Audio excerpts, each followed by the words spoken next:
I request my Regional Council colleague C. Himavati to occupy the dais.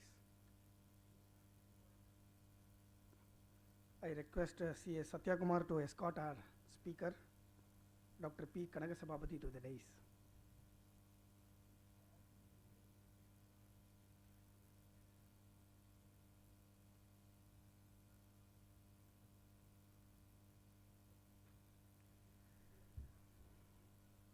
The address is going to be on role of chartered accountants in unorganized sector, case studies across India.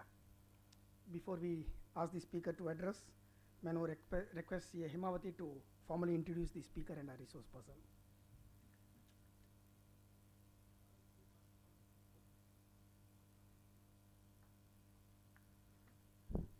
Good evening, friends. I'm honored to introduce the speaker, P. Kanagasabapati sir. His designation is Professor of Management and Adjunct Professor of Law, Sastra University, Tanjavur. He is a member, Indian Council of Social Science Research, Ministry of HRD, Government of India, New Delhi. He has authored two books. Indian Models of Economy, Business and Management. This is used as a reference book by all the nationally reputed institutions of India. And the second book is Prosperous India, Vivekananda Kendra, Chennai, 2013. And this book is being translated into 3 Indian languages, including Hindi. Dr. P. Kanagasabapati is a professor and author involved in India-centric studies from the native perspectives. Known for his pioneering field studies in different SME, industrial and business clusters, he was a key member of the team that undertook the study of Gujarat kite industry on the invitation of the state government during 2003. He was earlier a UGC research fellow and the director of the state level training and research institute promoted by Tamil Nadu government. He writes in Tamil and English. His book entitled Indian Models of Economy, Business and Management is considered as a pioneering initiative towards Indianizing the economics and management education in the country and is used as a text or reference in the nationally reputed institutions such as, that's what I already told you, IIM Bangalore and IIT Mumbai. One of his other books, Prosperous India, is translated into other 3 languages. He is associated with universities and educational institutions in different capacities as a member. Now the whole program is about economics, all the sessions, left and right. For 3, we were been hearing about GST for a long time. So this program, it's very, very good to hear. Last session, that's last session we carry things to our home. Let's see how the author is going to give us things to carry home. Thank you, sir.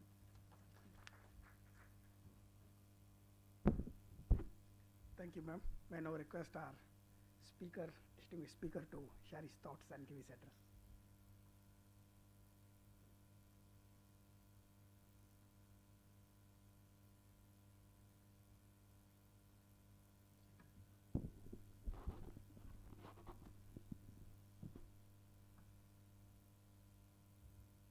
Dear Shri Jain, Secretary SIRC of Institute of Chartered Accountants of India, dear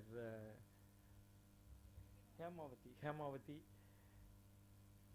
and most respected senior chartered accountant of Tamil Nadu and a role model for many of us, even teachers, Shri G. Narayanasamy sir, and my dear brothers and sisters. I am extremely happy to be here to share some of my thoughts based on our own experiences of the last 20+ years in studying the Indian economy from the native national perspectives. At the time of independence, we all know India was a poor country, an underdeveloped country.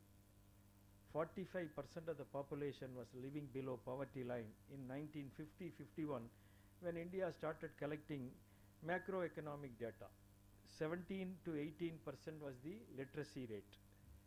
80% of our people were dependent on agriculture and rural activities for their livelihood, because industrial and business sectors were completely destroyed. Service sector was completely destroyed during the previous 150 years.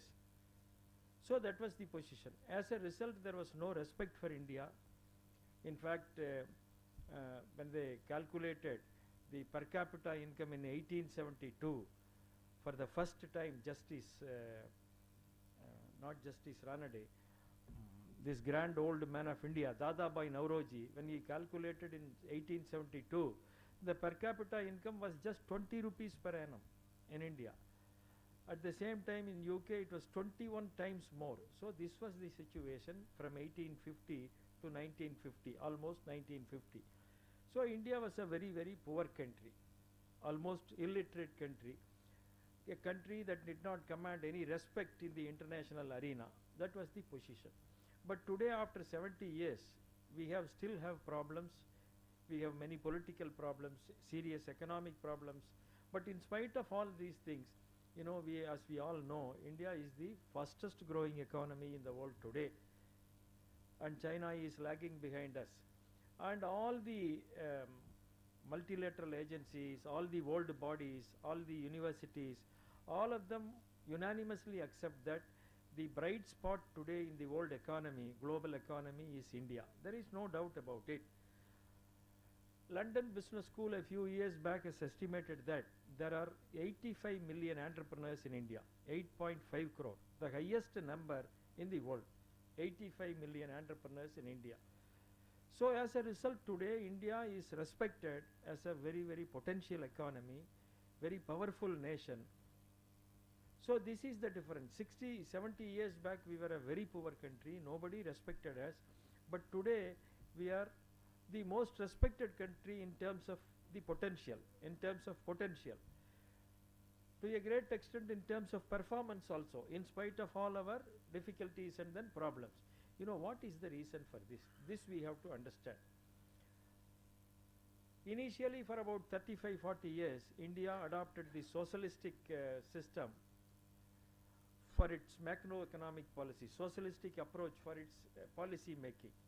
Because at that time when India got independence, the policy makers in those times believed that socialism would be the best policy to take India out of poverty and all. In fact, in 1920s, 1929 and later 1940s, early 40s, Mahatma Gandhi wrote letters to Jawaharlal Nehru asking him to create an opportunity for a wider discussion about the economic policy that would be adopted if India gets independence. But Nehru rejected both the times, saying that let the time come. But unfortunately, after independence, within about 6 months, Mahatma Gandhi died and there were no discussions at all. So as a result, the socialistic policy was adopted, and we all know what happened. In 1989, when Soviet Russia collapsed, it was officially accepted that the socialistic policy is a failure at its own birthplace. So this was the situation. Russia itself was broken into 13 or 14 pieces. So at that time, again in India, there was discussion, because throughout the world there were discussions. So Dr. Manmohan Singh, under the leadership of V.V. Narasimha Rao, we adopted largely this globalized approach for our policy making. Of course, during the last 20-25 years, to a great extent we were following that kind of approach only. As a result, there were some positive aspects, but to an extent there were some serious failures also, especially the SME sectors and the agricultural sectors were all affected. So if we see the economic history of post-independent India, for about 65 years, we were following either the socialist approach or the Western capitalist approach. Both these ideologies were not born in India, so they were not suitable for India. So we were following it, but in spite of it, India has been growing. This is the point that we have to understand. In spite of it, India has been growing. 1950s, 1980s, they used to say 3.5% growth. It's a small growth rate, but it is not like that. Today now comparative figures have come. Comparative figures show the United States during that period had lesser growth rates than India's. and European growth rates were almost equal. So that was not less. If we see the economic history of the previous century, we would come to know that during the British period, especially during their last 100 years, India's growth rate was almost negative or less than 0.5%, around 0.5% or negative. So we were building India during the initial period, we meaning the ordinary people of this country, the society has been building India. As a result, 3.5% growth. But if we see from 1980s, late 1980s or early 1990s to 2002-3, sudden jump from 3.5% to almost 5.7% average growth. This was the growth, and we all know from 2002-3 growth rate has been continuously increasing on an average now maybe around 7% or so. So this is briefly the economic growth history of India. Here the point that we have to understand is, in spite of the confusions and contradictions at the policy making level, at the top level, India has been continuously growing. Now what is the reason for this? This we have to understand. In fact, when we started studying India about 20-22 years back from the native perspectives, we were surprised. Then only we searched for data to see what happened during the previous centuries and all. Now details are available everywhere. Till about 70s, 80s, when we were all students, even in the 70s and 80s, we were taught in our economics classes that India always remained as a poor country, etc. Now it is not like that. You may be knowing, for the first time in the 1980s, one Belgian professor by name, economist by name, Paul Brics, he came out with a paper which said that between 1750 and 1900, during the beginning of the period of his study, 1750, that means 18th century, the economies of China and India were comparatively much better than the European economies. This was his study. This was stated in his study. Then he said, 1900, the position changed. Europe became a powerful nation. India and China lost their supremacy. So when he presented that paper, the entire Western economic world was astonished. They did not know what to do, because they were all teaching and we are all following that the entire economic development in the world started with the Industrial Revolution in England, in Europe, in the 18th century. So this paper, Paul Brics' paper, negated all these things. So they wanted to study whether this is true or not. For this purpose, they constituted a bigger group. We all know this OECD, Organization for Economic Cooperation and Development, group of rich countries. This is the group of rich countries. There are around 30 countries there. So their headquarters is in Paris, France. So they constituted a committee under the chairmanship of well-known economic historian Angus Madison. So this group, a big group, undertook this task, and then they continued this study for about 16-17 years. So after about 17 years, in 2001, they published this their thesis, their book, World Economic History, A Millennial Perspective. This book changed the entire economic outlook of the whole world, because this book studied for the first time the economic history of the whole world during the previous 2 millennia, because for the Westerners, the world is only 2000 years old. So they studied for the last 2000 years, now 2017 years. So in their study, they have shown that, Angus Madison and team have shown that, it is an OECD sponsored study, they have shown that during the beginning of the common era, this is called the common era, now we are in the 2017th year of the common era. So during 0 CE, common era, if you take the global GDP for the whole world as 100, India's contribution was 32.9%, almost 33%. So we were contributing 1/3 of the global economic output some 2017 years back. China was following us. Contribution of China was, share of China was 26.2%. Both India and China together contributed more than 59% of the global economic output. If we take Asia, countries around us, Japan, other countries, the entire Asian region was contributing 76%, slightly more than 76% to the global economy. This was the position. And if you read the economic history during the last 2000 years, almost till 18th, 19th century, India and China remained as the most prosperous economies in the whole world. So now we are talking about Brics. India and China remained as the top two economies, with India leading most of the time, almost 80-85% of the time India was leading. So this was the position. And the entire process situation changed only during the colonial rule. Even when the Britishers came here, they started collecting data, and then these details show as to how our economy was functioning. An Yale University professor by name Paul S. Kennedy, he has studied as to how the great powers during the last 2000 years, especially he concentrates on 500 years, 1500 to 2000, have risen and fallen. So in his book he says, even in 1750, after the Britishers came here, India's contribution to the global manufacturing output was almost 25%. India was contributing almost 1/4 of the global manufacturing output. We always remained as the leaders in manufacturing throughout our history. Now details are available, data is available today. And what was the share of UK that was ruling us? Its share was about 1.5%. This was the position. But in 150 years, he gives another data for 1900. After 150 years, the situation reversed.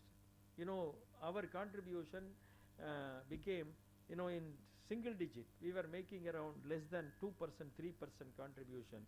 But whereas Europe was contributing almost 25-30%.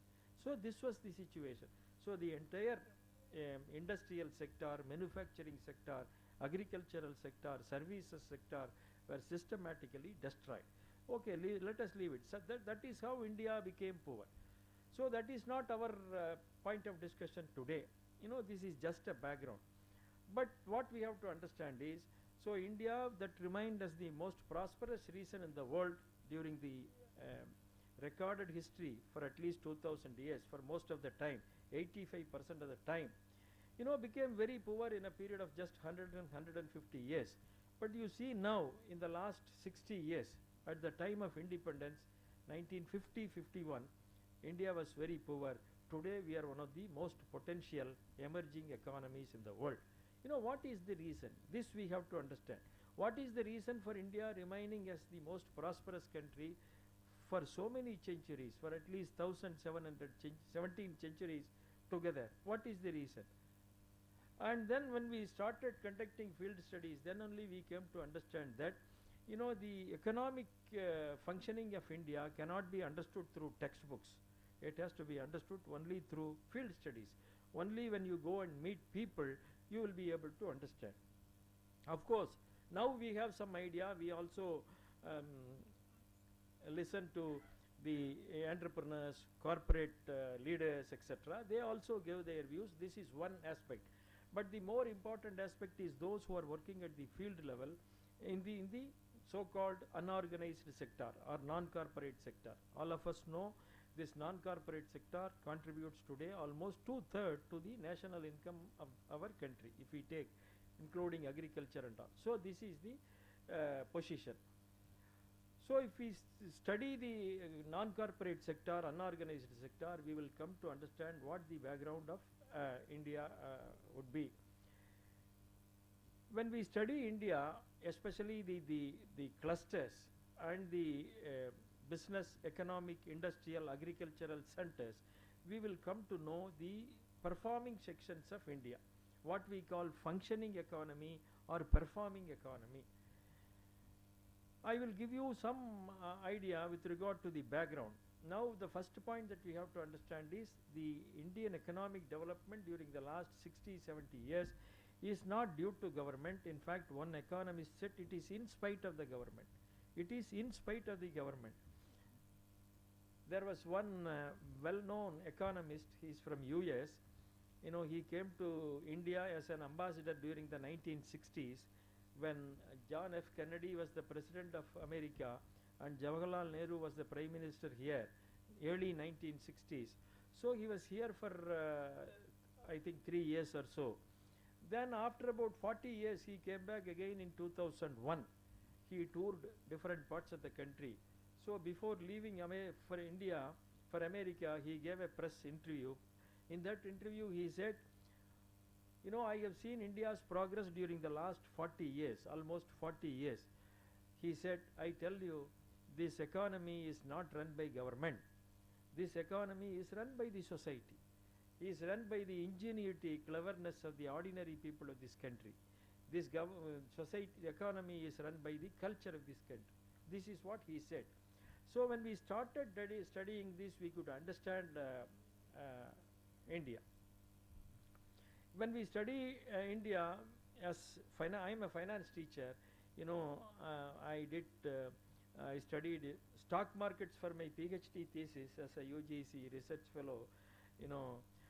So when we studied that Indians normally do not save money in the 1980s. Indians normally do not save money and they don't know how to save. So this is how people used to teach, and we also used to interact. In fact, my own personal experience only changed my life. After I submitted my thesis in 1990-91, Government of India, you may be knowing, under the when Dr. Manmohan Singh was the finance minister, there were many new stock exchanges that were coming. So in those days, 91, Government of India introduced a scheme called Investor Awareness Scheme. So people had to go to different parts of the country to speak about the virtues of investing in stock market. So I was selected as one because we were one of the earliest PhDs. We used to go there. I remember going to all important cities and towns in Tamil Nadu, whether Trichy, Salem, Madurai, Hosur, different parts. You know, the meetings used to be like this. Normally we'll ask the people, government will ask the people, all allied group in a particular region to assemble in a particular hotel at about 5 o'clock or so. So one of us will speak. Normally we will explain the virtues of investing in stock market. We will say, don't invest in bank. You know, if you invest in bank, you will get only fixed rate of interest. So you come and invest in stock market. This is how we speak. About 1.5 hours. Then after that we will ask people, we will request them to ask questions. You know, in none of the centers we have seen, at least 10 centers or so, people would come up with questions. Then while returning we used to discuss, you know, how are we going to develop India, you know, when people do not have questions, even when we provide them with alternatives of investing in stock markets, you know, nobody comes to us. So this used to be our refrain. This was the situation. So we thought that Indians normally generally don't invest money, and even if they invest, they don't invest wisely. So this was the situation. Then after about 4 or 5 years, you know, in 1996, in Tamil Nadu, after more than 20 years, these cooperative bank elections were conducted. You know, these parties, political parties in Tamil Nadu, they did not conduct elections for these cooperative bodies, cooperative banks. So in 96, you know, they conducted elections, and somehow I was nominated from my locality because there were serious differences of opinion. So my father was there some 20-25 years back. So they asked me to be the president without any election, unanimous election, village cooperative bank. But that was a cooperative bank for very big area, 21 villages, one of the banks which catered to large places. You know, when I went there, there were only 22 lakhs as deposits. 22, because during the previous period only officials were managing it. 22 lakhs was deposit. I went there, within 1 year, the deposits crossed 5 crores. Deposits crossed 5 crores. Then it touched 5.25 crores. The Coimbatore district central cooperative bank, general manager, CEO, they came and told me, sir, deposits are going up like anything. If you allow this to happen, where are you going to invest? You will not be able to service it. So better ask your people to stop it. So ultimately we had to tell the people to stop investing money, depositing money. And when I analyzed the reason, then only I started understanding India. Some 5, 6 years back, as I told you, we used to go to different parts of Tamil Nadu, important cities, requested all the educated sections, professors, principals, even some auditors, lawyers, doctors, and them explained them about virtues of investing in stock market. Nobody listened to us. But here in about 20 villages, when somebody becomes the president, the entire village comes and deposits money. This was my first learning experience. I understood that the Indian economy is not in institutions, it is not in stock exchanges, but it is in persons. People believe persons only, because people thought, all along an official was running. Now here one of our own man is there. For that matter, I have to confess, I do not know people in all the 20 villages. No, I do not know. Maybe my father knows, my family knows, but I do not know. But people believe that one of our own persons have come, so they come and deposit money. So that is how we started our first study. Then I started from that year onwards collecting my own MBA students. We started going to different parts of Tamil Nadu. We started studying the finance aspect only. When we went to different places, especially rural places and then these cluster center places and all, we came to know that almost 99%, almost 100% of Indians save money. Only thing, they do not deposit in banks. Some of them deposit money in cooperative bank, but a large section of them, some 20 years back, they were keeping money with their relatives or in their own houses. There are many indigenous mechanisms for investment, which if time permits, I will tell you. So they have their own devices, their own mechanism, but they don't invest in bank. So we feel that Indians don't invest money, Indians do not save money. So that is how we started collecting data. And then when we expanded our studies, it included entrepreneurship and then other aspects. Because when we went and asked them as to why you are saving so much money, we said, yes sir, for my son, I want to do something, small business. So that is why I am collecting money and keeping it. They may not invest, they would have given to some good persons like our Jain, etc. So he will keep it for me for about 5 years, 10 years, maybe some 5 lakhs, 6 lakhs. So this is how, even today in the 21st century, to a large extent, I don't know, we have not conducted studies after this digitalization and then this experience, demonetization experience. But before that, people used to give money with their own beloved, respected ones. And that is how Indian economy has been functioning. So when we expanded our studies to include entrepreneurship, society, communities, other aspects, we came to understand how the Indian economy functions. I will explain with regard to finance. One of our earliest studies was in finance, very interesting, unorganized sector finance. It was in Karur. All of us know Karur. Karur is one of the very important places because, it exports its products to almost all parts of the world. America, Africa, Europe, Latin America, all these screen cloths and then tablecloths, they are all manufactured, what we call home textiles. They are all manufactured there. So its turnover would be around, maybe around 4,000 crores, 5,000 crores. So they export their items to everywhere in the world. When we went there, we came to know that at that time there were 300 registered finance entities. I call this as entity because I don't have a better word. They are all partnership firms, most of them. Partners with more than 3, 4, sometimes even 10, etc. This is how they were functioning. And there were an equal number, in fact, double the size of that registered entities, unregistered firms also were functioning. So they had a problem, so they came to us because they came to know that some of us, we are involved in this study. So when we went there and then we started studying, we came to understand that in Karur at that time, the requirements for the export sector, textile sector, was 2,400 crores in the year 2000. 2,400 crores was the amount that was required by the industry.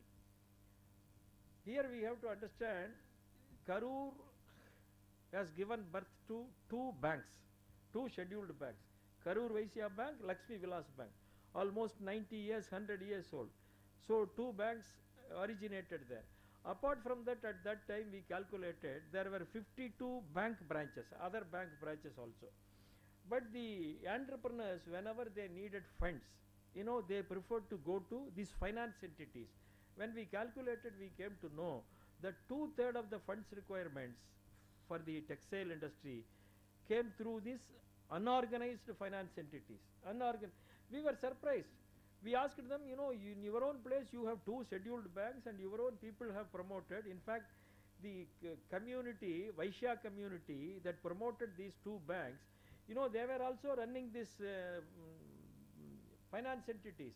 In fact, the president at that time of the association, Unorganized Sector Finance Association, was himself a Vaishya.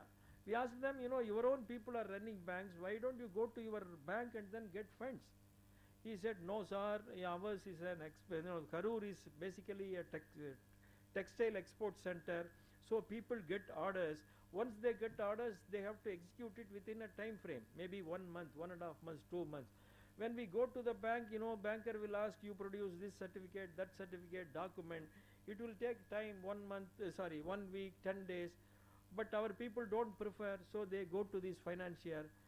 But we asked them, will the financier not ask? No, he will not ask, because the financiers are all local people. Financiers are the local people. They may ask at the best sometime, maybe 1 day time. Meanwhile, they will find out the background of us within 1 day. And after finding out the background, next day they will say, oh yes, we will give you this much money. Many times no document required, sometimes they demand a document. And as a result, we prefer to go to these people. Then we asked them, you have to pay high rate of interest. Yes, we have to pay high rate, but we don't mind. It is, trouble worth taking. Then, we went to meet the board of directors of both these banks, Lakshmi Vilas Bank, Karur Vaisya Bank. Both of them said, sir, we are willing to give money, we have enough money with us, but only problem, people are not coming to us.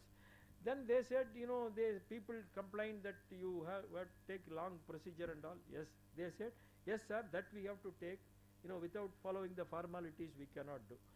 Then when we studied them, these non-corporate finance entities, they told us that almost in 99% of the cases there were no bad debts, because they give money on the basis of faith. But most of the time, almost except in a rare situations, money comes to them. So they are not worried. Only thing, the rate of interest is very high. Then we asked them, every year, at that time every year only, the monetary policies are announced and then Reserve Bank of India changes interest rate. Yes sir, they do that, but they won't apply to us. We have fixed rate for lending this rate, borrowing this rate, and we keep it as it is. Whatever may be the bank interest rate, bank lending rate, borrowing rate, and then we don't mind. This is how we have been following. So this was a surprise to us at that time. So we wrote a small book, unorganized sector book. We gave it to the central government. The planning commission member at that time was surprised to see this, this kind of economy is functioning in India. Then, through the good offices of our Gurumurthy, Shri Gurumurthy sir, he spoke to the then Indian Bank chairman, and then they conducted a pilot study also, because they said, these unorganized finance entities, they said, we have enough money, we can fund to our people, but only problem is there are restrictions to us. So how can you help us? So we thought of helping them, and then we talked to some of the top bankers, and Indian Bank was willing to adopt it, but unfortunately, when it began, when it began to be implemented, that NDA government lost its power, so it could not be continued. So this is one side of the story. So this is how the Indian clusters, even in the finance sector, things are moving. We have to understand that India is a highly entrepreneurial nation, because as educated sections, one of the highly qualified sections, auditors, we have to understand that India is a highly entrepreneurial country. Before going into the fields, I was also feeling, after studying these books, that India lacks entrepreneurship and all. It is not correct. India is a highly entrepreneurial nation. Wherever we go, if we see the economic history of different regions, whether it is Western Tamil Nadu, whether it is Tamil Nadu or Gujarat or Punjab, wherever it is, The entire economic development to a large extent has taken place in the last 60, 70 years only due to the efforts of the local people. I can give you histories of very many different economic clusters in India, whether it is Surat or Rajkot or Sivakasi or Karur or Coimbatore, etc. I will tell just one or two instances. Some of us may know a place called Tiruchengodu in Tamil Nadu. It is not known when we speak to an audience in Delhi or Mumbai. But in my opinion, in Tamil Nadu, it is one of the most wealthiest places in the entire Tamil Nadu. Perhaps if you calculate per capita wealth, Tiruchengodu may get the first place. Some 50 years back, this was a very dry place. Nothing was there. Very dry place. So the people used to get these bore wells from Karnataka, and farmers used to get bore wells from there to dig their wells. So one farmer noticed this, bore well coming from Karnataka and then digging, and it used to take time because only one bore well or two bore wells, once you book, it used to take 2 months, 3 months. Then these people thought, why don't we engage in involve in bore well industry, because they thought, instead of involving in agriculture, this seems to be more profitable. So three person joined together, buy their first bore well, and then start digging wells in their area. Then demand came, they went to different parts of Tamil Nadu. Then they had opportunity to go to other parts of India. At one point of time, some 10, 12 years back, they were dominating 90% of the entire borewell industry in India. 90%. I myself have seen in Arunachal Pradesh when I visited some 5-10 years back. There was in the capital city, there was a machine digging wells with Tamil Nadu registration. When I went there, they said, "Sir, we are from Tiruchengodu." People say even in Jammu Kashmir, everywhere. In fact, there are interesting incidents. Otherwise, I would have told you very, very interesting incidents. I will tell you one incident. They used to tell me, it seems once in Maharashtra, there were elections coming. At that time, Sharad Pawar was the chief minister. So unexpected, within 3-4 months, elections are coming, but there was a severe drought situation. And Sharad Pawar did not know what to do, because if these things continue, he will lose the elections. He did not know what to do. Then somebody said, "Sir, in Tamil Nadu there is a place called Tiruchengodu. They have an association, Tiruchengodu Rig Association. You contact them. If you call them, they will come in hundreds, and then wherever you want, they will dig wells." This is what they said. And he invited them. They all went there. And then in the entire region, within 2.5, 3 months, they dug bore wells and water was overflowing. So he was very, very, very happy. So meantime, election dates were announced. So they told me, Sharad Pawar called them to give money. And these people, basically village people, they said, no, elections are coming, sir, you will be very busy. You finish the elections, we will come and get the money. Anyhow, you are a very popular leader. Where will you go? You will be there only, we will come and get the money. Then next election, Sharad Pawar won the elections. So he invited all these people. He was very, very happy that these people did not, not only helped him to win power, but also waited, gave him enough time, and then waited for him to get elected. So he was very happy. So if you go there, even today they will say, "Sir, Sharad Pawar is my friend, sir. So I can talk to them anytime." This is the power of the Indian entrepreneurs. And the important point is, none of them are engineers. Of course, now their sons are engineers.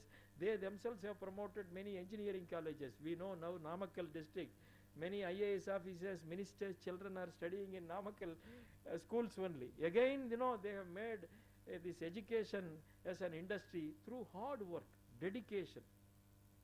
So they are all very ordinary people. And if I again continue this borewell industry story, if you see today, now they have set up their factories in Africa. In many African countries, this Namakkal, Tiruchengodu people, they have their rigs, borewell industries.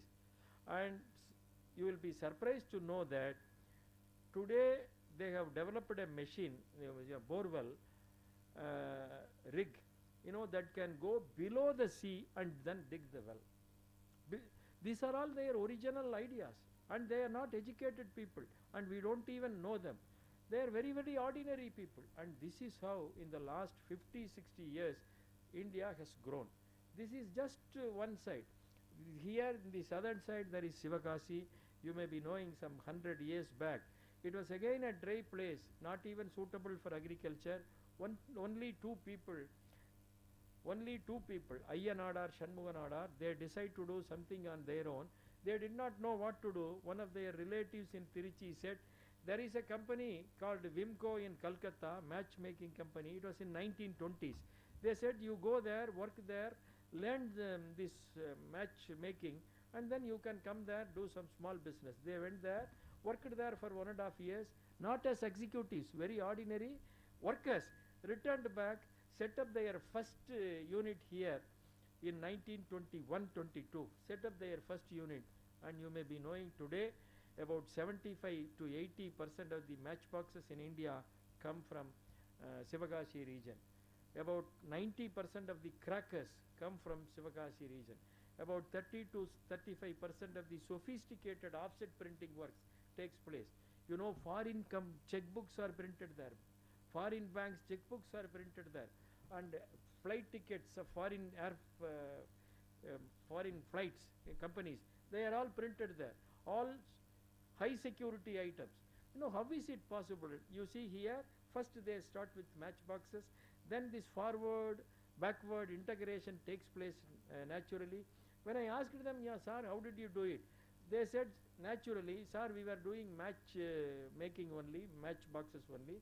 Then somebody came and told us, why don't you do this cracker? There is very good opportunity. Then we entered. Then when we were doing all these things, somebody came and told us, for all this packing and then this cover, you get it from Chennai and Mumbai. Why don't you do it? So that is how we set up the first printing press. As a result, today about 35% of the sophisticated offset printing works takes place there. You see who is responsible for this? And this is how India has been developing in the last 60, 70 years. So behind every cluster, every economic center, there is a success story. Similarly, Rajkot, when we went there, Rajkot is a place which makes all kinds of machines, They call it as mother machine. For example, to make this shirt, we need textile machinery. And where the textile machinery is made, it is in Rajkot. This is mother machine. To make anything, you need some machine. And mother machines are made there. So some 10 years back, 10, 12 years back, when we were visiting this Rajkot, interacting with them, in a hall like this, in their Chamber of Commerce, we asked them, how did you enter this industry? Then they said, sir, somebody in those times, again that was a drought-prone region. There was no water for us. And, we were using diesel engines only, to take water from the well. And in those days, only one British company was selling everything. Manchester, sorry, not Manchester, Leicester. That was the brand of diesel engine manufacturers. Because the company was in Leicester, so the brand was Leicester. So they were selling this. These people were buying from that company, only one company. And one of the Patels thought, the farmer community people thought, we are buying so many diesel engines from this company. Why don't we make our own machine? Very ordinary people, not educated people. They thought, why don't we make? So disassembled it and then assembled it, and then it worked out. So he started doing it on his own. And he did not know what name to give. He gave the name Leicester Type engine. That was the brand name that he gave originally. And after 3-4 years, this Leicester company came to know that sales were declining in India, especially western region of India, this Maharashtra, Gujarat. So they did not know what to do, so their executive visited here. Then somebody told, sir, reason is these people are making their own machines and then selling it. So they went to Rajkot and then had a conversation with these people. Then they asked them, they found out, their engineers found out their diesel engine in fact was an improvised version of their own original diesel engine. Then they asked them, why don't you make engines for us? We will give you royalty. They said, no, we want to make our own machine. Our own machine. So they could not convince them, so he had to leave. But he told them, you can no longer use this Leicester name. They said yes. So they started, giving their own names, and that is how in India today. Now, of course, many diesel engines have come in the 80s, 90s. I know, I come from Coimbatore. If you go to any factory, you will see only this diesel engine from Gujarat. There are 4 or 5 important brand names. And the story started like this. So once they started making this diesel engine, they entered into all types of making all types of engines. All types of engines. So you visit there, they will tell you, sir, we will make everything, sir, from pins to spare parts to aeroplane. We will make everything. And that is how they do. Actually, they are doing it. And when we asked them the background, sir, how many of you are engaged in business and how is it possible? They said, sir, we come here, we work here as laborers 5 years, 10 years. Then after a few years when we learn the business, we go to our villages, our native places. Even in the 21st century it is happening. Go to their villages. They announce that they are going to set up their own small business units. Most of the time their own relatives, friends give money to them. They told us openly, sir, somebody will give 10,000, somebody 50,000, somebody 1 lakh. And normally these people, whenever they work, they will not get the entire salary from the owner. They will keep some money with the owner every month. So when they break with the company, when they, the owner also knows. In fact, you will be surprised to know in India, in most of the places, the entrepreneurs make more and more entrepreneurs. In fact, I have seen people telling me, not just in Gujarat, in Tamil Nadu, in many parts of India, sir, I have produced 20 entrepreneurs. They will proudly announce. In fact, in Paramasivam's place in the Coimbatore district, we met a very popular, very famous shop owner, very popular man. We asked him about his life. He said, this is how I have come up, sir. This is, I have created some 6-7 people, new businessmen. Then I asked him, can we meet one of your people, sir? The opposite shop. Then we asked, how can you allow your own person to set up a shop just opposite to you? Will he not compete with you? He said, sir, the market is wide open. If he is not opening, if somebody comes and opens, what am I going to do? So this is how in India, people are proud to say that they create entrepreneurs. Not proud to say, they are doing it also. So in this Rajkot, this is how in India, in the last 60 years, we have seen this massification of entrepreneurship. And here, for all the their activities, they develop their own local mechanisms. Now you may be knowing, as many youngsters are there, there is a word that is called Jagad. Yeah? Jugad. You know better pronunciation. Jugad. Now it has entered into the management dictionary, even dictionary of this technological dictionary. Jugad. With whatever available items, you make better product and then sell it. So this is how if you go to Indian clusters, you will see this practically. Not just with these items, but even with the available facilities, they will do it. And that is how they have been doing it. I will give one example from Tamil Nadu itself. As I told you, in southern part of Tamil Nadu, the community that has come up was a very poor community some 100 years back. How did they come up? They did not know what to do. They did not have money. So they created their own financing mechanism called Mahamai system. So wherever they settle down, people, they contribute a minimum percent, not very penalizing, very minimum. For out of every 100 rupee of income, maybe half a paise or even less than that, contribute as monthly, their monthly contribution. And after some time, this contribution piles up. and then you get some amount of funds. And this Mahamai funds is the reason for the development of the retail industry in Tamil Nadu. You may be knowing that in Tamil Nadu now 70% of the retail trade is dominated by that particular trading community, Nadar community. And not just that, they are responsible for financing this matchbox industry, firecracker industry, and then this printing industry. And they do not stop with these industries. You will be surprised to know, there is a bank called Tamil Nadu Mercantile Bank. More than me, you learned auditors all know this. This is one of the most profitable banks in India today.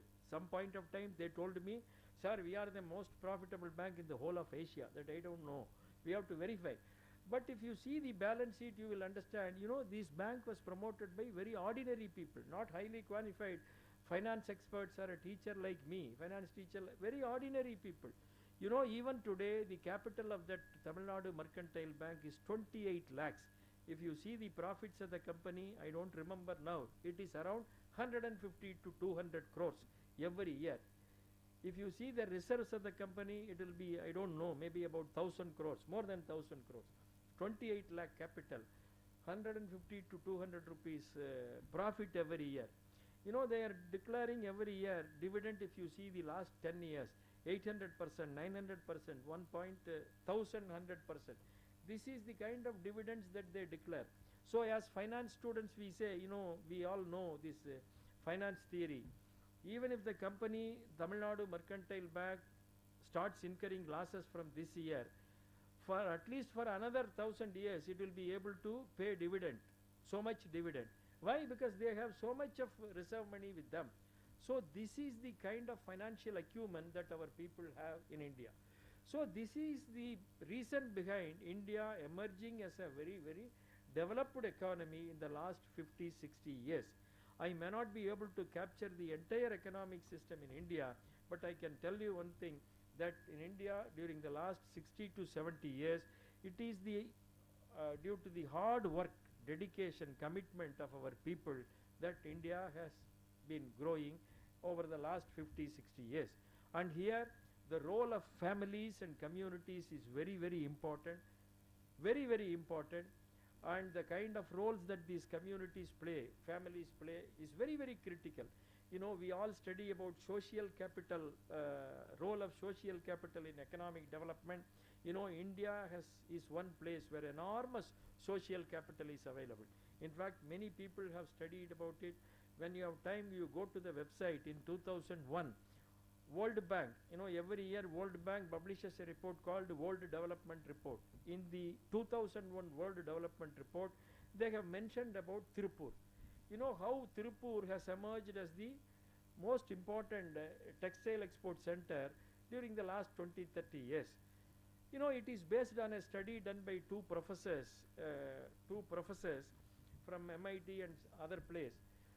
So they came here. In fact, they met some of us also. They keep interacting with us.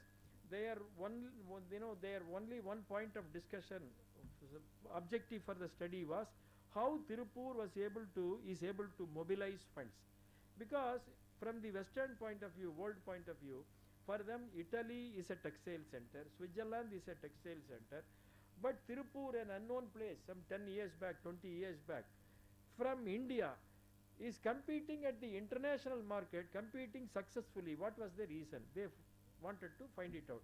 Because wherever they went in departmental stores, malls, Tirupur products used to be cheaper. They did not know. So they came here, they studied this.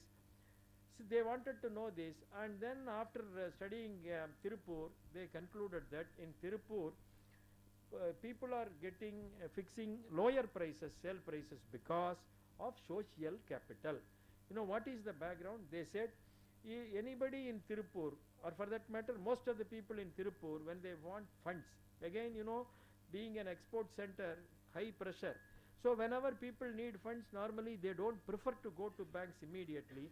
They go to their relatives, friends for the initial funds, because of course they will go to banks also for the subsequent funds, but it will take time, 1 week, etc. So immediate funds, they go to their relatives, friends, acquaintances, etc. They get funds from them, and according to that report, the funds that they get are at very cheap rates. Sometimes there will not be any interest at all. Many times there may be lower rates of interest. Why? Because if next time if other person has the same problem, others will help. So as a result, for example, when I need funds, I immediately call my friend or my uncle or somebody or my business partner, acquaintance, etc. He or she is helping me. So they say in any finance, in any product, this finance cost of capital is the most important cost. The report says as far as Tirupur products are concerned, cost of capital is very less. Why cost of capital is very less? Because the cost that they pay is very less, so cost of capital is less. Finally, cost of sales is less. So as a result, they are able to fix lower prices.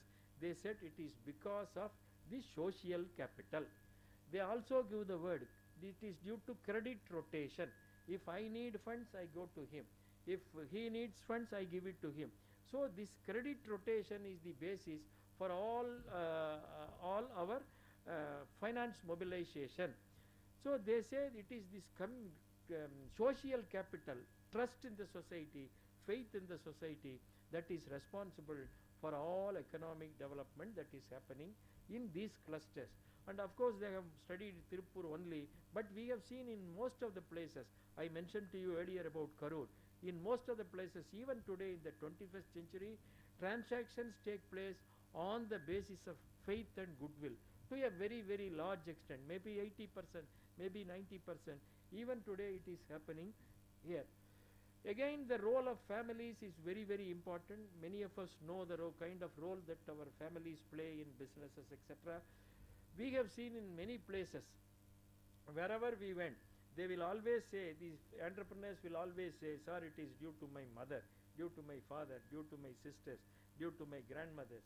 And in some places we have seen very surprising results. We studied the hotel industry of Tamil Nadu. You may be knowing this Arya Bhavan, Ananda Bhavan, Vasanta Bhavan hotels, promoted by one particular community coming from just 3 villages. When we undertook a study of this Tamil Nadu hotel industry some 10-12 years back, we came to know that 25% of their initial funds requirements were supplied by their sisters, promoters' sisters. We were surprised. They told us, sir, our married sisters, after marriage, they go to their in-laws' houses and then they nudge their husbands to give money to us, to help us in our business. You will be surprised to know 25% of the hotels in Tamil Nadu was promoted through the support of married sisters. But do we see at least one line about this in any of our textbooks? No. Wherever you go, you see this role of women, especially in economic business matters, is very, very high, very high. Most of the entrepreneurs attribute their success to mother, father, and then family members only. Even grandmothers, surprisingly I have seen, in fact I have written about it in detail. I may not have time to tell you, but I will give you one interesting incident. It will be very interesting. It happened about now some 70, 71 years back. It happened in in western Tamil Nadu, in a small village called Anaipudur. It is between Tirupur, the well-known export center. You may be knowing that Tirupur exports to the tune of now 32 crores, and then domestic sales would be another 20,000 crores, etc. 80% of the Indian knitted garments work take place in Tirupur only. Exports take place. Again, a self-made place, no government support and all, self-made place only, and most of the people are less educated, undereducated people. So in that village between Avinasi is a temple town, Tirupur, which is about 25 kilometers. A young boy failed in his 3rd standard. He comes home, father shouts at him, you have failed in 3rd standard, what are you going to do? You have a younger brother and you have a sister who has to be married off, and we don't have water in our well. What are you going to do? The young boy did not know anything, but father after some time says, okay, tomorrow I will ask my friend who has a tea shop in Avinasi, which is about 5-6 kilometers from his place. You go there, learn the art of making tea, And then after 2-3 months, I'll set up a shop for you in the main road, Avanasi Tirupur main road, so that you can somehow manage your life. The boy was very happy, he need not go to school. And in the evening, he goes to his grandma's place, maternal grandmother, who was living 2 kilometers from his own farmhouse, another nearby village. Every evening he goes to his grandma's place, like most of us, maternal grandmothers are very, very affectionate towards many of us. So he goes to his grandma's place and says, "Grandma, I have failed in my 3rd standard. My father has asked me to go and work in a tea shop." Grandma was angry, not because her grandson failed in his 3rd standard, but he has to go and work in tea shop. He says, "How can you go and wash somebody else's glasses? I won't allow." So she takes her grandson and goes to his place. Fights with her son-in-law. "How can you ask my grandson to go and work in a tea shop?" Father says, "What can I do? Will he get a collector's job? He has already failed in 3rd standard." Grandma says, "No, let him go to baniyan factory." At that time, late 1960s, let him go and to work in a baniyan factory. Father naturally has to accept mother-in-law's words. He said, "Okay, whatever you say, I'll accept." So boy goes there from next day, 12 kilometers from his village. No buses in those days. He has to walk 12 kilometers morning, evening he has to walk every day 24 kilometers.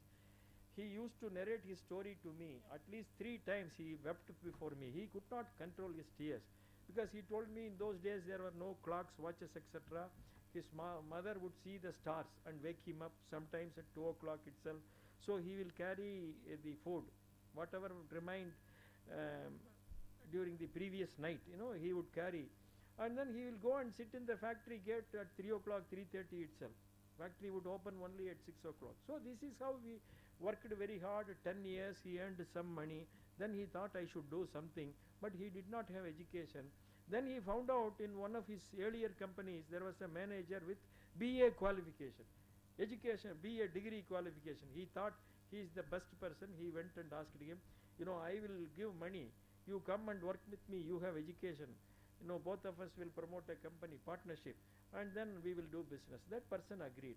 So both of them started a company. Everything was going well. But after 2 years, when he went to the company one day, he came to know that his partner took all the money and then left the city. He was shocked. He did not know what to do. He comes home. Father again shouts at him, "I told you 12 years back, this is not suitable for you. What are you going to do? You have lost your money. What will you do?" He did not know what to do. He could not control his tears. He again went to his grandma, and then he narrated this incident. His grandma says, "Why are you worried? I am here. Why are you worried? I have my jewelry in bureau. You take it tomorrow and then you sell it. You clear all your debts, but you have to start business. You don't worry." So this is how he again started business. And then he worked hard. He used to tell me 18 to 20 hours he used to work hard. He would sleep only in the machine. One machine he worked very hard. 2 years, 3 years he earned again very good some money. So at that time everybody wanted to be an exporter, even today, but in those days 70s it was very important. So he also wanted to be an exporter. He gets a very good order. He invests all his money and then exports goods. But unfortunately, when the goods carrying his ship was going near Iran, at that time you may be knowing, so I know as a student, Iran-Iraq war, Gulf war was going in the 1970s. So one bomb affected, fell on the ship, and whatever goods that was taken, that was there in the ship, everything was lost. Again, this person lost everything. He did not know anything. Again, for the second time, he lost everything. He narrated his story. He decided to commit suicide. He went to Tirupur railway station, but at that time, 4 o'clock. He said there were some faces that were known to me. So I wanted to wait for the sunset, 6 o'clock. Meanwhile, he thought about his grandma. He felt, there is one soul living for me. Whatever difficulty I have, whatever failures that I encounter, she will always say positive thing. So for the final time, for the last time, let us go and tell her, and then come and commit suicide at 7 o'clock in the evening. So he runs to his grandma's place, some 10 kilometers, 12 kilometers walking, and then he goes and tells his grandma. His grandma says, "Oh, my grandson, now only you are 26, 27 years old. You know, life is does not end with 26, 27 years. You have a whole life to live. Of course, there have been continuous failures in life. That doesn't mean you will fail always. You do not worry. I am here. I have 4 acres of land. I will give you 2 acres to you now. You take it. Tomorrow I will transfer it to your name. You take it and then you sell it. But you again start your business." And that is how he again, for the second time, he started his business. Third time he started his business. And today he is the largest domestic player in India. He is the largest domestic player in India. He is the president of South India Hosiery Manufacturers Association. There are more than 2,000 people working under him. You might have seen in walls, TVs, etc. Viking brand, Anand Banians, Anand Briefs, Anand Banians. The promoter of that company, Iswaran, is the person I am mentioning. Now you tell me, you know, in the last 30, 40, 50 years, there are several instances like this. Now you tell me, who is responsible for the economic development? Is it the economic theories, or professors like me, or the so-called experts? No, it is our ordinary grandmothers, uneducated people. They do not know what is happening. But because of their affection, sacrifice and dedication, Indian economy has been growing. That is why whenever we meet the entrepreneurs, they will always mention about the role of elders in business and economic development. Even today we all know, whether from small business to the top business level, family members, especially women folk, play a very, very important role in our economy. So this we have to understand. So Indian economy is basically this family dependent economy. Family and society plays a very, very large role. So the economic development in the last 50, 60 years was taken up by the society with the help of the families and the elders and in the specific localities. It is they who changed the economic fortunes of India in the last 50, 60 years. Of course, big corporates, they have a role. They have a role to play. Big enterprises, they have a role to play. But this non-corporate sector plays a very, very important role. You know, based on our studies, I will just briefly mention, when our present Prime Minister was the Chief Minister of Gujarat, he invited us in 2002-03 to study the kite industry in Gujarat. You know, kite making cannot be called as even an industry. But in fact, when we went there to meet the kite making people, their first request was, "Sir, you please tell the government to include it in a cottage industry so that we will get some benefit." It was not even listed under cottage industry. So Chief Minister invited us. We went there.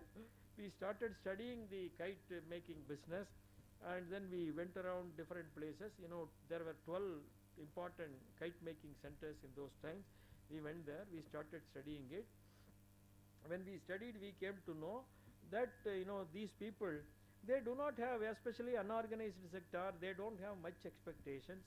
They will need only little help, not much. They may need little funds, little help, that's all. So when we came to know, they told us there are some few problems. In fact, we have listed 14 problems. And then we went to the government to submit the final report.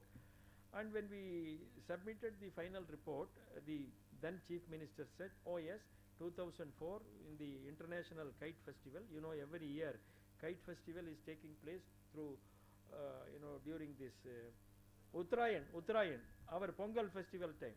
Uttarayan, he said we will release this.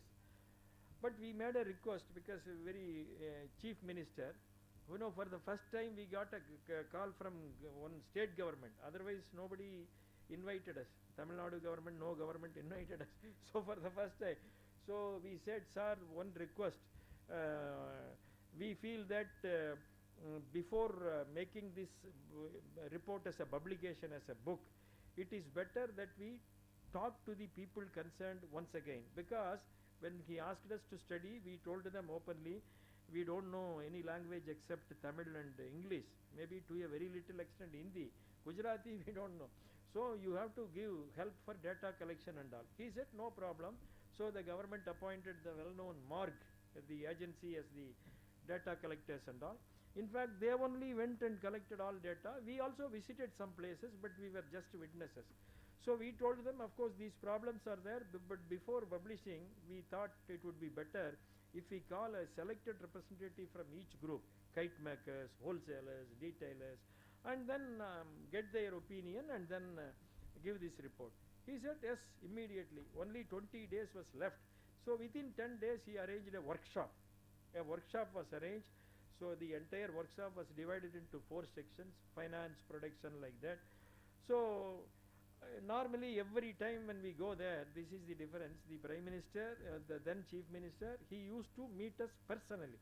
He will spend some half an hour, 1 hour, ask us what happened during the whole previous 2 weeks, 3 weeks, etc. And then he will give directions to the officers, ministers concerned. About 10 people were there, team. So we told them that this workshop should take place. He immediately accepted. So before the workshop, he called the entire team, about 8 ministers also. He told them, they have given 14 points. They will be checking up with the representatives of these people. But whenever they say these things have to be corrected, solved by the government, when there are no interministerial issues involved, you then and there immediately allow it. So he gave them blanket permission. He said, when some important problem concerned with your ministry is there, industry minister, you immediately announce. You need not consult with me. But of course, when larger issues are there, we will take it up after some time. So for example, for the first time we came to know how they solved the problem. One of our suggestion was, people were asking, sir, throughout the year we are making kites, but only on 5 occasions we are selling kites. For example, Janmashtami, Uttarayan, etc. We don't have warehouses, godowns. So we need warehouses in 12 places. Minister immediately said, yes, automatic. So this is how we saw government working there. So this is how out of about 12, 7 issues were immediately solved. And 5 issues they said they will take it up immediately. They wanted, for example, this kite festival in different parts of the country. Now it is happening. Kite festival in important cities across Gujarat. Now it is happening. So this is how they implemented, at that time, 2003, the turnover of Gujarat kite industry was just 30 crores. 30 crores. Today it has already crossed 800 crores. So in a period of just 13, 14 years, what we call an unorganized sector, small sector, we don't even consider that as an industry, kite making. 13, 14 years back, 30 crores turnover, now at 800 crores turnover. Now kites are being sold in Washington, New York, London, etc. 25,000 rupee kites are there, 30,000 rupee kites are there, 40,000 rupee kites are there, 1 rupee kites are also there. So this is how the entire kite sector was transformed with the active intervention of the government. So the point that we have to understand is these unorganized sectors, non-corporate sectors, have enormous potential. Enormous potential. I can tell you from my own experience, even if you take Tamil Nadu, there are about 15 important clusters. They have enormous potential. I was mentioning to you earlier about Namakkal, Sangagiri. These two are the places that have the largest number of lorries in India. Lorry owners are there, largest number. At one point of time, 70% of the tanker lorries that carry diesel, all these fuels, were owned by these Namakkal people. So enormous entrepreneurial abilities are there. If we see India, according to government data, there are 2,100 big clusters. And there may be, if you find out these clusters, big, small, there may be about 5,000, 6,000 clusters. And these clusters have enormous economic potential. As we have seen in Gujarat, we can increase the turnover some 20 times, 30 times it is possible. So now my request to you would be, as auditors, financial experts, we have enormous scope in studying them, in even helping them. As I told you, even finance sector, this what we call unorganized finance or family-based finance or community-based finance, You may be surprised to know now there are community-based finance system even today. Even today, community-based systems are available in different parts of the country, in different cities, including Chennai, including Coimbatore. So we have enormous opportunities to study this. So if you can allot some time and then start studying this, individually it may or may not be possible. Institute as a whole, in our Tamil Nadu region, there may be different centers. So if we can start studying this, then we will be able to contribute a lot to the government. It is not just that our economy will grow. In fact, our opportunities will also grow, because it is in this unorganized sector there are huge potential available. When we discuss about this Brics, in fact India and China, they are again coming up. We all know that the entire Asian region during the last 10 years, it is driving the global economy. So that is why some time back the UK newspaper Guardian magazine wrote, the history is turning back. So till about 200 years back, India and China were the great powers in this world, economic powers. Now again things are changing. Asia is emerging as a global region, powerful region, with India and China contributing a larger share of it. So if we want to develop our country, then one important area where we have to concentrate is this non-corporate sector, unorganized sector. Of course, here and there I have given you only examples, but there are, if we go and study there, we can see the opportunities that are emerging now. One, we can contribute to the economic development of India. Second, we can also benefit from it. So far we have neglected. It is not the fault of us, but it is the fault of all educated sections, fault of people like us from universities, educational institutions. Because whenever we go to this finance class, economics class, we only teach these Western theories. We only teach the corporate sector aspect. We don't touch this non-corporate sector. The kind of teaching that we do is very irrelevant. As a teacher, I have to accept it. I will give one example if time permits. I used to say this. I am a finance teacher. We teach, whatever we teach, mostly are American theories or European theories. In 1997, two professors got Nobel Prize in economics for their model called Black-Scholes model. Very famous model. Yes, these models used to predict what would be the prices after 3 months, after 6 months, so that we will be able to make money. Many of you may be knowing, from the mid-1980s till 1997, economics Nobel Prizes were given only to finance professors who studied this investment market. So I remember when we were all research students, we used to shortlist names. Next year who will get Nobel Prize, because that is how they were giving, only to finance professors in those days. 97 Nobel Prize was given to these people. And these people, unlike their predecessors, they did not keep quiet. In Indian rupees, if I remember correct, in those days each of them got 3 to 4 crores as prize money. But they thought, when the entire world is using our model and making so much money, why should we keep quiet? Go to university, teach, and then get fixed salary. Why don't we practice our own model? Because their model was invented some 10, 12 years back in the 1980s. So they thought, the entire world is using our model. Why should we go and teach in classrooms, getting fixed salary? They resigned their jobs. They joined the company. In fact, the story of that company itself is interesting. Long-term capital management. If you go to the website and then type Google and type, you will come to understand. LTCM. First company promoted by economists and finance professors in the world. First company promoted by economists and finance professors. These two Nobel laureates joined that company as full-time advisors. So there was a huge expectation in the market, especially in the West. First time economists promote company, finance professors promote a company, two Nobel laureates joining as full-time advisors. How much money we are going to get? Many people, company executives, they resigned their jobs and then joined this company. Many people invested their money in this company.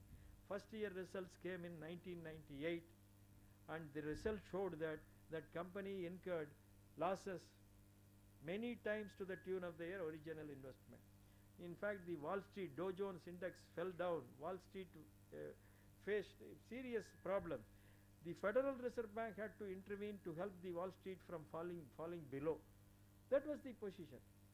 So these people realized that, you know, whatever they have been teaching, whatever they have been writing, theorizing all these years, will not be useful. In fact, they themselves cannot practice it to make money. So both of them went back to teaching, and even today one of them is teaching, very elderly person teaching. You know, if you go to any Chennai college today, go to any finance class, see the syllabus, you will see this Black-Scholes model being taught. Even today we are teaching. 1997, the original authors themselves accepted that their theory had failed. And today we are teaching even today, and this is the kind of level of our teachings that we do. As a result, this is the whole problem with regard to academics. So we have to look at Indian economy, both the university system and the educated, very influential sections like auditors. We have to look at India from a different perspective, from our own native perspective, and India is a highly potential country because, for India, there are strong fundamentals, whether it is savings orientation, high savings, or family based, social capital, high entrepreneurial abilities, or higher value systems. These are all our strengths. This is because of our culture and tradition. All these years the Western world was saying, culture, tradition, family, society have no role in economic decisions. But today all of them accept that these factors have the most influential role. So we have to understand this, and once we understand, then we will be able to contribute much better. And today we are very fortunate that things emphasizing India, schemes emphasizing India are coming up, whether it is Make in India or other programs. These are all coming up. So this is right time for us to start studying about this unorganized sector, so that we will be able to contribute much better. In fact, India is going to progress. Whether we like or not, it is going to progress. As I told you, in spite of confusions and contradictions during the last 60-65 years, India has been growing. Our own ordinary people are taking India forward, whether we like or not. We sit in AC halls, rooms, etc., discuss, contest, do so many things, but silently India has been making progress. So if we want to take part in that, this is time for us. We have to play our role as educated sections. So as academics, people like us, as highly responsible, qualified, useful, talented brains like you, auditors, we have to play a role. So each of us have an important role. If we play that role, then we will be the number one region in the whole world, not just Brics, in the whole world. In fact, I was happy when I saw your brochure, Brics with India I a little above. It is going I on top. Whether we like or not, it is going to happen, because that is how it has been happening over the years. So when we imagine the 60-70 years of Indian economic history, it is not a dream. No country in the world, if you see the economic history of the world in the last 2000 years, no country in the world has made such a U-turn like India in the last 70 years. 70 years back, India was very poor. Today, it is the most potential economy. Have you seen any country in the world with such a turn? No. It is happening only in India because we have strong fundamentals and we have to use it. So we have enormous responsibility. I request all of you to take part in this, and as academics, we are always willing to help with this. South India Auditors, Institute of Chartered Accountants of India, we are willing to contribute, collaborate with you, because it is our duty to help India to move forward. Thank you very much. In fact, the saga of unorganized sector told in a very organized way, sir. There are two key takeaways which I would like to draw from this your address, sir. One is, in persons and families, what we have to trust, be it yesterday, today, or tomorrow. And second thing is, think global, act local. I think that suits whatever may be happening globally, but you'll have to act what is going to suit you locally. So thank you for an enlightening speech, sir.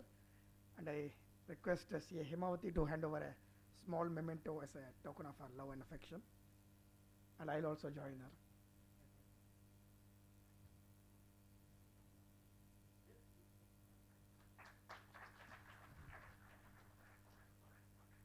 We can take 1 or 2 questions if any. Yeah. Mike, please.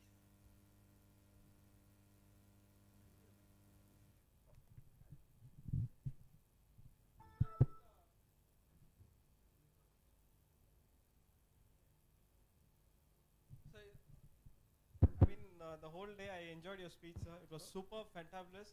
My father used to tell me he's an entrepreneur. He came from Rajasthan. He started his own factory.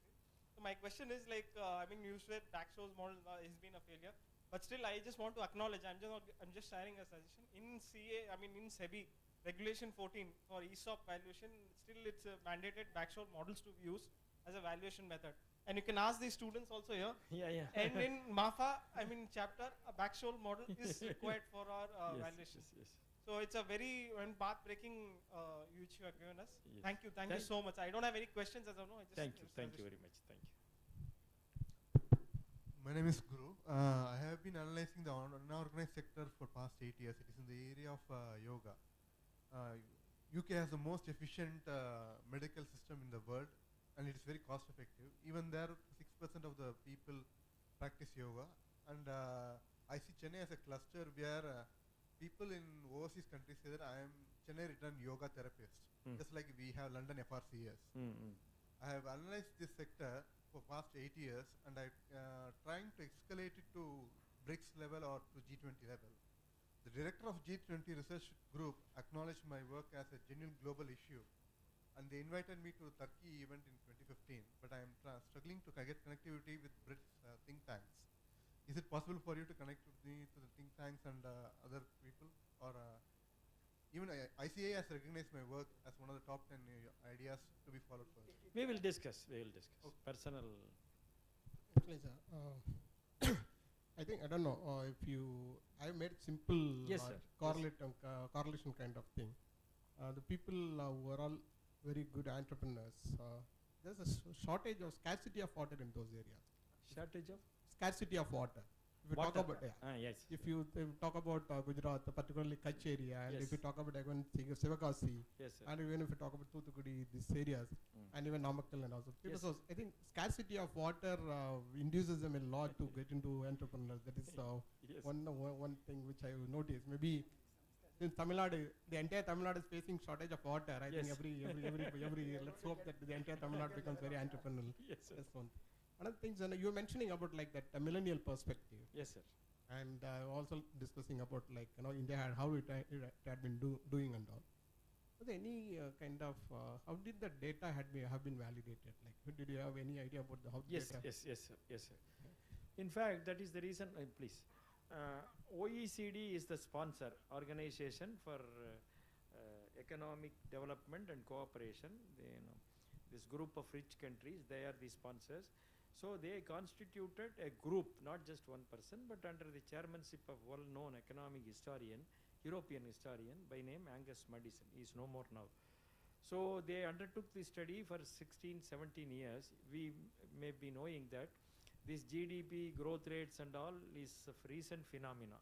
It came into existence only in the 1960s. So we use this GDP growth rate, etc., only from 60s. Earlier it was not there.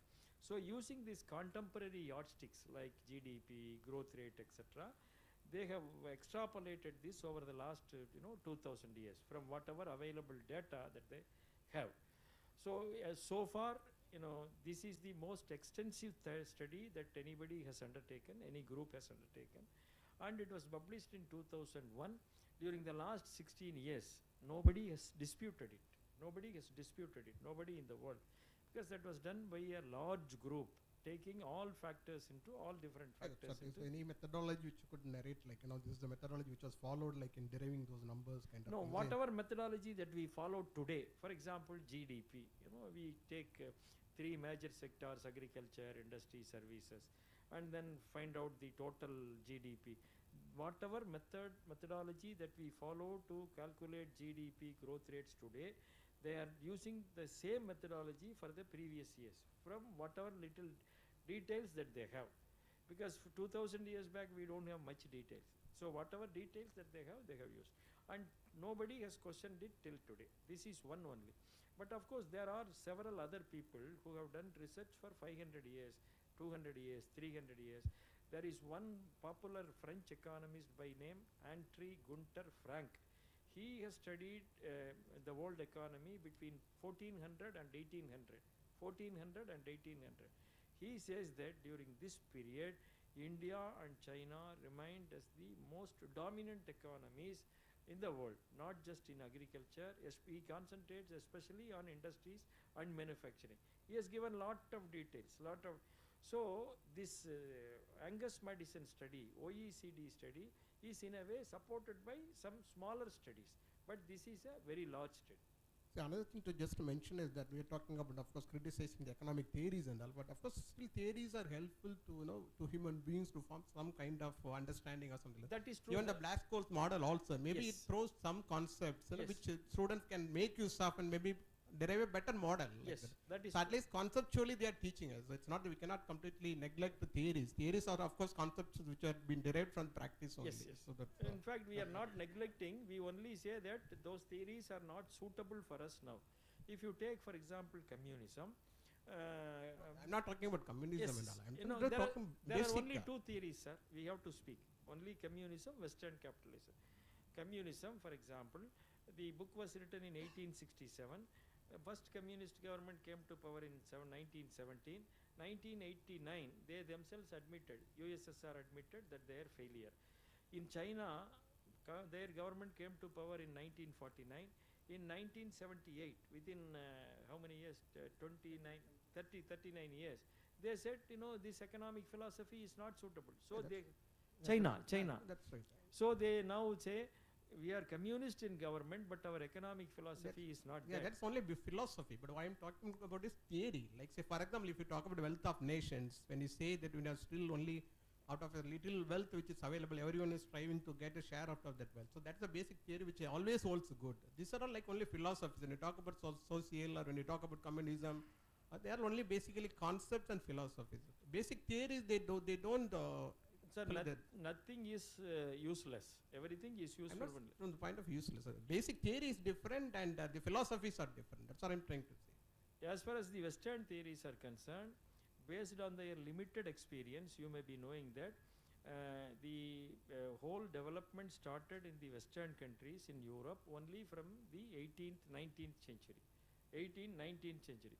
So based on their limited experience, they evolved these two theories. You may be knowing, before this communism, capitalism, there was a economic system called economic philosophy or theory, as you said, called mercantilism. In the mercantilist system, they believed that if a country accumulates as much bullion, as much gold, as stock as possible, then that country is rich. So for that purpose, what method they adopted? Initially, they adopted piracy as a method. So they went and attacked ships carrying these coins and then took it. Then they later realized it was not possible. They wanted to go to what they call new lands. That is how colonialism started. In fact, the whole idea behind that economic policy is beggar thy neighbor policy. This is official. They believed that this whole economy, business is a zero-sum game. I can become rich only if I make Jain poor. So this is their philosophy. So based on their limited experience, they developed this theory. Then based on the failure, mercantilism failed. So Adam Smith came out with his capitalism in 1776. Negative consequences. Then 1867, Das Kapital came. So if you see the Western economic theories based on their limited experience. But as far as India is concerned, we have a very long economic history, 2300. This Kautilya's Arthashastra is to a large extent even today valid, because it is based on the conditions that are available here. The whole problem today is, after the global economic crisis in 2008, they themselves admit the Western economic theories, models are no longer universal. They themselves say, you may be knowing 2001, 10, United Nations accepted this. They said that each country can have her own model, its own model. So yes, then what is the use of economic theory? Sir, fact based on their experience. It is no longer applicable to us. What I say is, it is theory. We respect your theory. But your theory does not reflect our ground realities. Our ground realities, it does not reflect. Yes, it is true. Example. Yes. For example, in our this audience may be familiar with that. According to Bellicose formula, evolved by the US Western countries, if a debtor does not service the interest for 2 quarters, it must be deemed as a bad debt. In India, it is not applicable. One illustration: Agaratar community, which has been carrying on business in Burma, took a lot of loans and gave a lot of loans. After the war was over, they went back and returned the jewelry pledged with them. And therefore, I have been telling Bellicose formula does not apply. For example, according to Bellicose formula, if one unit does not serve the unit, all the other units become bad. In one case, audit, Tata, some infrastructure company, had not serviced the debt for 2 quarters. According to Bellicose formula, all Tata debt should be dealt by 3,500 crores. I said no. So therefore, what he said is, we respect your theory. It applies to America because if a man does not give for 2 quarters, he will run away. In India, it is not so. Dharma prevails. After 6 years also, in fact, one of my persons to whom I had lent obliged money 1 lakh, but forgot the money. 15 years later, he came and gave the 1 lakh. The interest came to 3 lakhs or something. I said, I don't want your interest. Give some donation to Raja's Center, 15,000 rupees. That is it. So, theory, what my friend says is, theory is right. It applicable to your country, not applicable to our country. In fact, after the economic crisis, sir, 2008 crisis, there is a person called Paul Krugman. He got Nobel Prize in Economics for 2007. He is a Princeton University economics professor. He wrote very famous article in that. He said, I quote, much of our macroeconomic theories of the past 30 years have proved to be harmful to the society. His own admission.